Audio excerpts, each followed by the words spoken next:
Homage to the Buddha, homage to the Dharma, homage to the Sangha.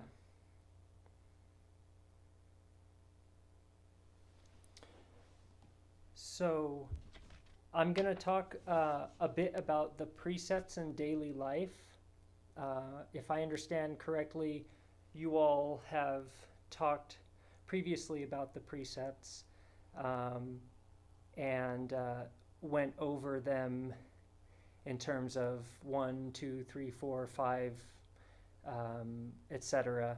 So I'm not going to talk about them, each one specifically, but more in general, how we make the precepts a reality in our daily life and why. Why do we do that? How do they help us in training? How are they a part of our training? As I was reflecting on this, the precepts for me are really closely tied to meditation. When I would be thinking about how to talk about the precepts, it always kept coming back to, well, they kind of come forth from meditation, and how I experience them in daily life comes forth from me doing my best to be in meditation and to be listening to myself and listening to what I'm doing and those around me. When we're sitting on the cushion in meditation, when we're formally seated in meditation, it's I would think it would be hard to break the precepts, at least in body and in speech, because you're sitting there looking at a wall. Our mind can be doing a lot, but at least we've got two kind of knocked out of there, and so we're then dealing with our mind. But once we get up from there, we are interacting with all the conditions of daily life, and as we know, that can be really stressful. So daily life is not something that we should see as an obstacle. I'm pretty sure it's in the Dogen's rules for meditation. The koan arises naturally in daily life. Master Dogen, as you probably know, was the founder of Soto Zen, or Serene Reflection Meditation, our tradition in Japan. He went to China and brought the tradition to Japan. So the koan being that spiritual question that we are all training with, arising naturally in daily life. The conditions of our everyday life, those moments that are jarring and difficult, are the moments where we can engage with life with our practice, practicing patience, kindness, generosity, letting something that someone said that was hurtful, letting that go, not deciding not to engage in a conflict, and this is all the precepts. The precepts, as being labeled out 1 through 10, are just kind of ideas about, be careful about doing this, be careful about doing that, but really it's talking about our body, speech, and mind, and how can we take care with our body, speech, and mind throughout our daily life. I, for myself, have to be brave. I have to kind of be willing to look at myself honestly. There's parts about myself that are difficult to look at. There's things that I know that I do and that I'm working on, and it can be embarrassing. It can be, maybe I don't quite believe it. It's like, no, I'm not really like that. It takes a bit of bravery and to be that kind of honest with yourself. And yet meditation, why I feel like meditation is so important with the precepts, is that meditation creates that space so that we can, I think it makes it easier for us to accept ourselves and the things that we need to work on, to not judge it so much, and to be willing to see it as not necessarily us. That's maybe one of the situations where no self can actually help liberate us in one way, in the sense that this cranky mind of mine, well, it's just a cranky mind. It's not me. It's just how I feel. And we can have compassion for ourselves, that these things, we can't control them as the fear or the anger or the agitation or whatever kind of negative mind state we're experiencing arises. And the meditation creates that space to just be with it, let it be there. And in turn, with regard to the precepts, if we can hold those feelings gently, we can better not act on them, act out in a negative way, usually towards other people, which is how we create suffering and harm for other people.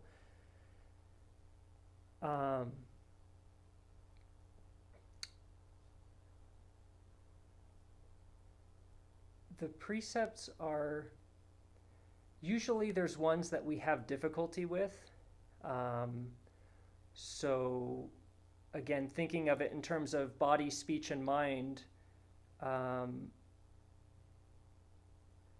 if I'm an angry person, maybe I act out habitually, very easily. I tend to bite really easily, or with my speech, I tend to snap at people or kind of bite that way with people.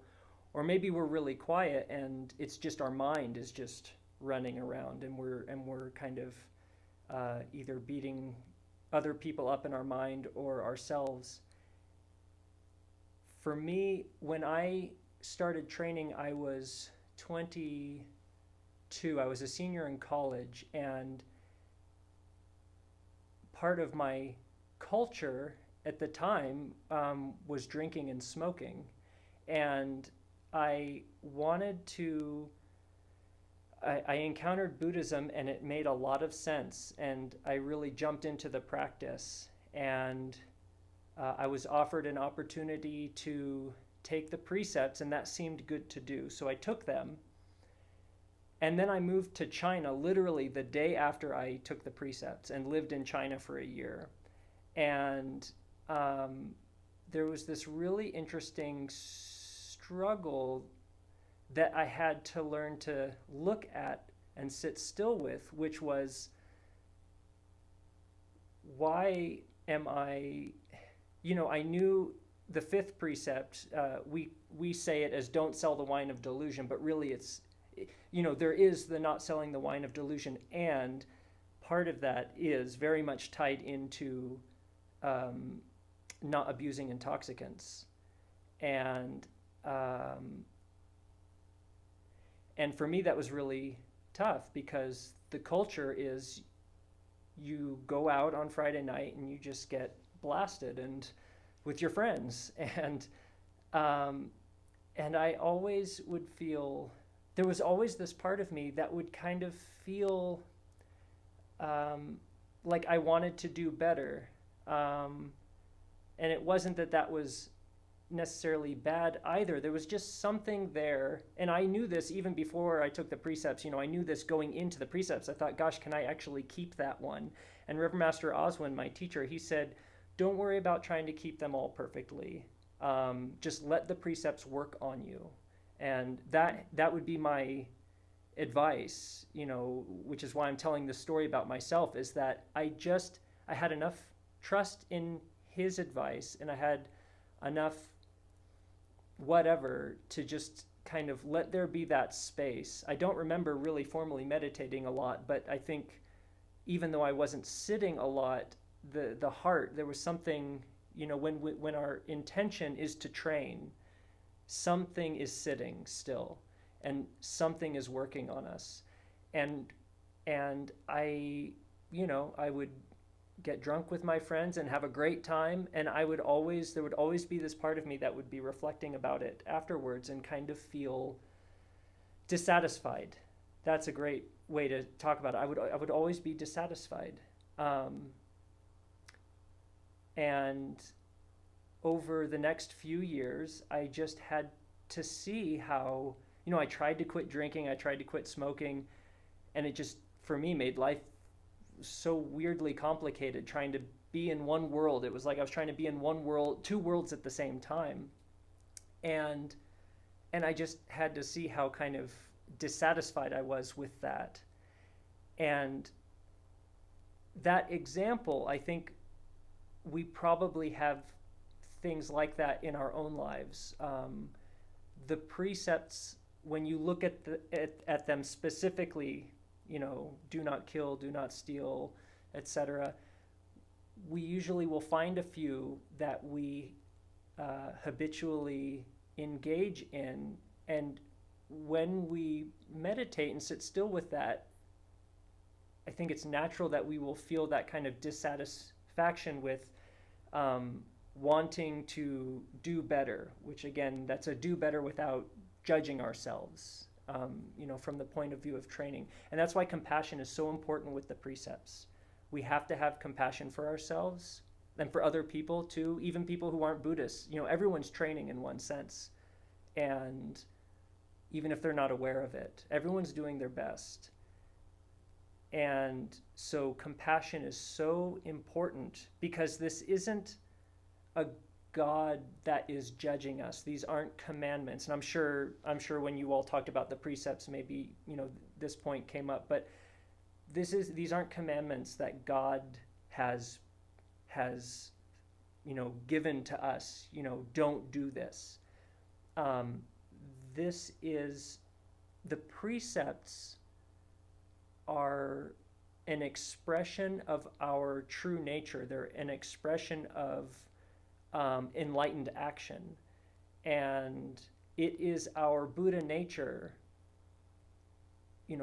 Buddha knows how to be a Buddha. It just wants to, it's like we're getting in its way when we bite down on the self, when we bite down on those kind of, that selfishness. But when we can get out of the way, we know what's right and wrong.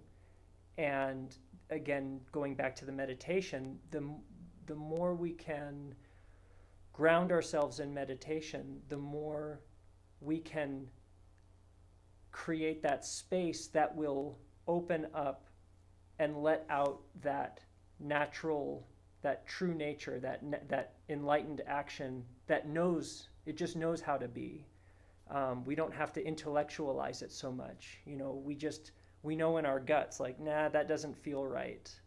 And then maybe if you reflect on it and think about it, then you can kind of realize why. But usually I find for myself throughout the day, the precepts come up in a way of either, if I can catch something before I do it, there's a kind of a jangle. And if I act too habitually and I just kind of go for it, then it will be a reflection on that action or whatever I said or thought in a kind of, nah, that didn't feel quite right.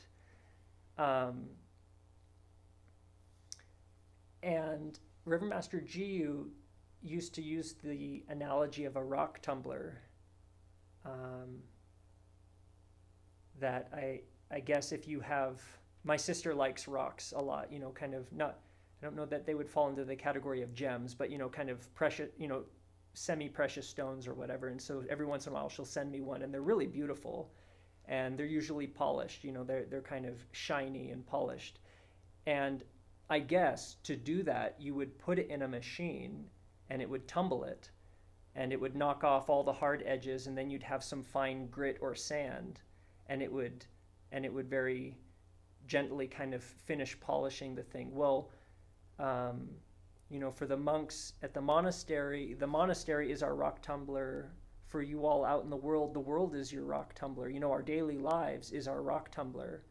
And it's our opportunity to encounter conditions which we will find difficult and learn to be still and to see those negative habits that we have created for ourselves and to work on those. So the world, our daily lives are an opportunity to let the precepts, to find our way within the precepts and to let them guide us, to let the meditation guide us and to reflect on ourselves so that we can do the work of letting go of our selfishness, which clouds which just clouds the good that we want to do. Again, not in terms of doing good like a do-gooder, but the good of, again, our true nature.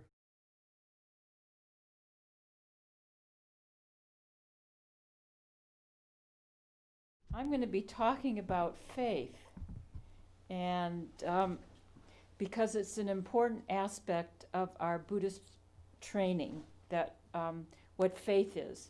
And I'm going to be talking about my understanding of what faith is. Some people do not like the word faith. However, I'm going to use it anyway. Faith is not necessarily a feeling, although it can be. It's a doing. This means that anyone can do this practice, can act from faith, because it's the doing of the practice that is what faith is. And what is it that we have faith in? We have faith that there is an unborn, undying, uncreated, unchanging, and that we can know this for ourselves, and we can find peace and stillness and the cessation of suffering. So that's a big, tall order, but that's what we have faith in. And we also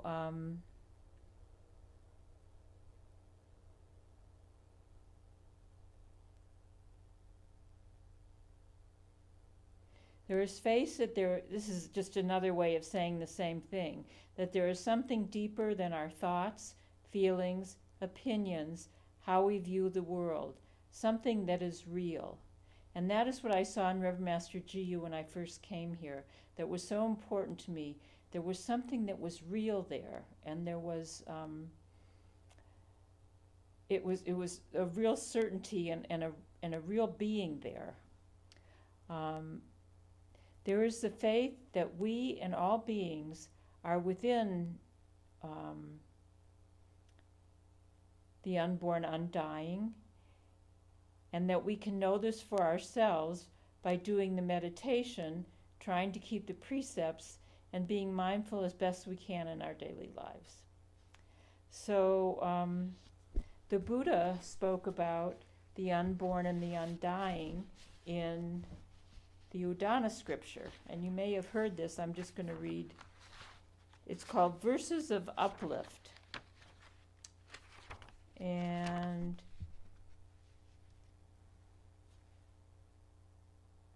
monks, there is a not born, a not become, a not made, a not compounded. Monks, if that unborn, not become, not made, not compounded were not, there would be apparent no escape from this here that is born, become, made, and compounded. So he's basically saying that there is something more and that we can find it. And this is what Reverend Master Jiyu said.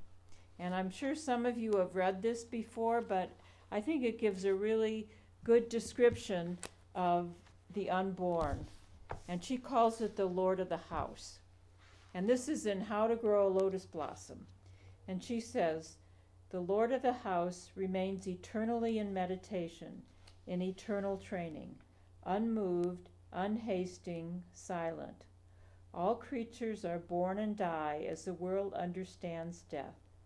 None impedes the Lord's work. Like the Buddhas and ancestors of old, The Lord helps and teaches us, and teaches at all times, just by being the Lord. So there's something always there helping us. And that's important to remember that. He, she, it is not a being and is not a being. He has no specific gender, no specific form. He is not emptiness and he is not emptiness. We are born here, die there, born to joy or sorrow, accordingly as we cleanse ourselves from our karmic impregnation. The Lord waits and waits eternally. Why? I am not a god. It is enough for me to know the Lord of the house. More I neither ask nor seek. The Lord of the house has no beginning and no end, no past and no future. I am not him, and he is all of me.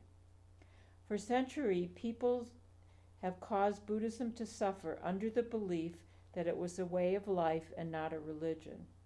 This was because they feared saying the truth, lest they set up a god to be worshipped. The Lord is not a god, and he is not a god. He is not a savior, and if at the moment of death a person can embrace infinity instead of his own delusions, he is immediately united with the Lord. At all times we are free to unite with or turn away from the Lord. If you would know the Lord, know that the means of training are thousandfold, but pure meditation must be done. Through meditation we are immediately united with the Lord. Together with him we go out into the fullest emptiness, into form, and again into that same emptiness. Now to go back to faith, sometimes we think we don't have any faith. The important thing is not that we think we have faith, but that we do the practice anyway. We meditate every day. We work on keeping the precepts, and we try to be as mindful as much as possible in our daily lives. I once asked Reverend Master Jiyu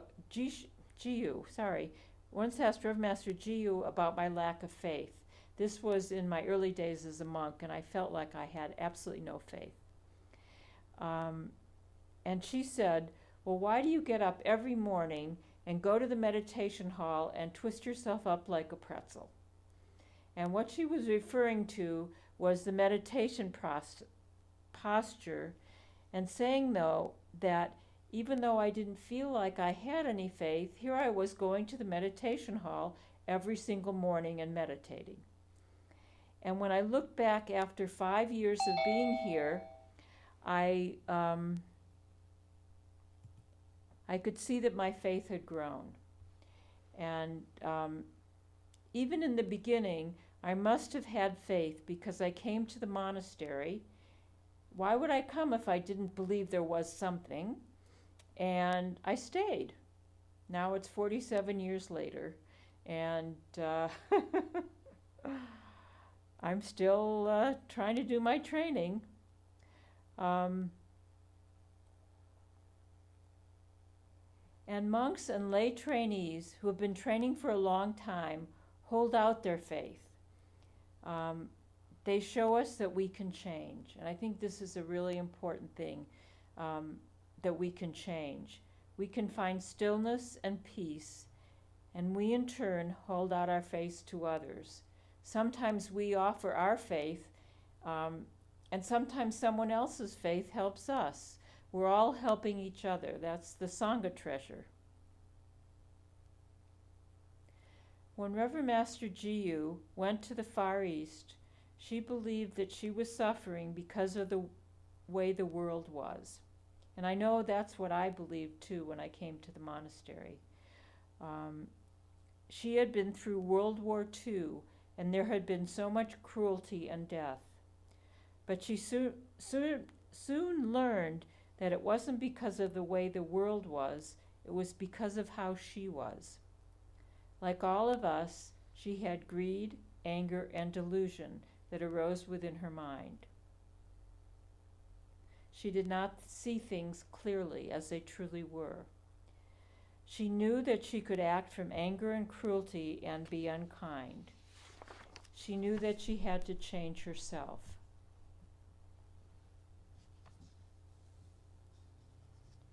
We have faith in the teaching that the suffering we feel is because we have acted from greed, anger, and delusion and are continuing to do so.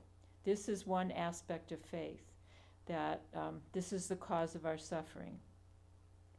We need to learn, and Reverend Allard talked about this, we need to learn to be still when we feel anger and want to act on it. When we want to say something unkind, we have to refrain from doing that. When we feel greedy and want to act on that, when we want the biggest piece of pie and we're kind of want to get to the front of the line so we can get the biggest piece of pie, we learn to refrain from doing things that create suffering, and we change. And we change in a very basic way, a very profound way. We learn to refrain from doing things that create suffering, and we change. And we learn that the things that we have acted on are not our true nature.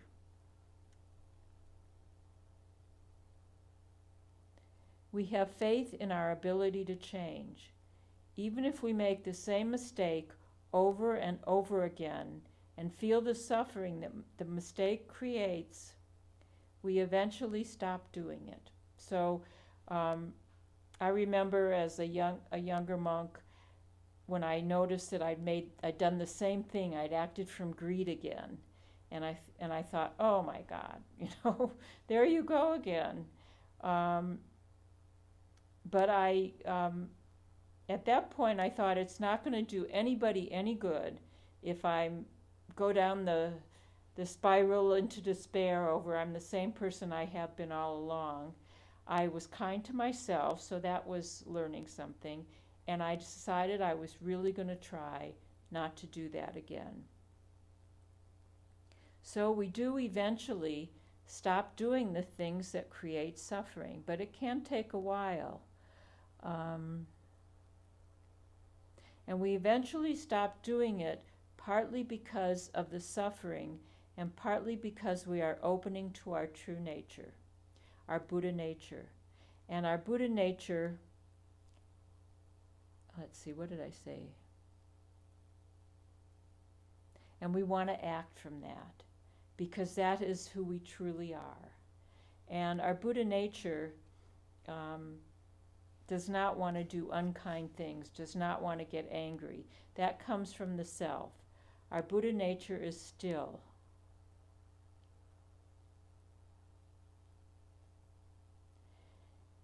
It can be hard to keep up our faith when we are going through a difficult time. We may want to stop meditating, and I've talked to people who, when they're going through a difficult time, they stop meditating because then they see the difficulties that are going on with them. But it's doing the meditation, looking within anyway, that gets us through. So this is continuing to have faith even when it's dark, even when, because something in us knows. Something in us knows that we just have to keep on going. We have to keep on working on the precepts, even though we're not feeling faith. Something is always helping us. As Reverend Master Jiyu said in How to Grow a Lotus Blossom, the Lord is always helping us. We just need to turn towards it. And we have faith that even with all the cruelty in our world, the universe is benevolent. And I have seen this, so I can attest to that. Our true nature is empty of self and is full of compassion, love, and wisdom. Underneath all that goes on in our minds, there is goodness, and we have to have faith in that. Dogen talked about that. No matter there is no problem with looking at anything that goes on in your mind, because basically there is goodness there underneath all that. And So that's all I have to say. And I know this is pretty basic, but I hope it is helpful. This is my understanding of what faith is. The doing, and sometimes the feeling, which is great, but not always, and that's okay.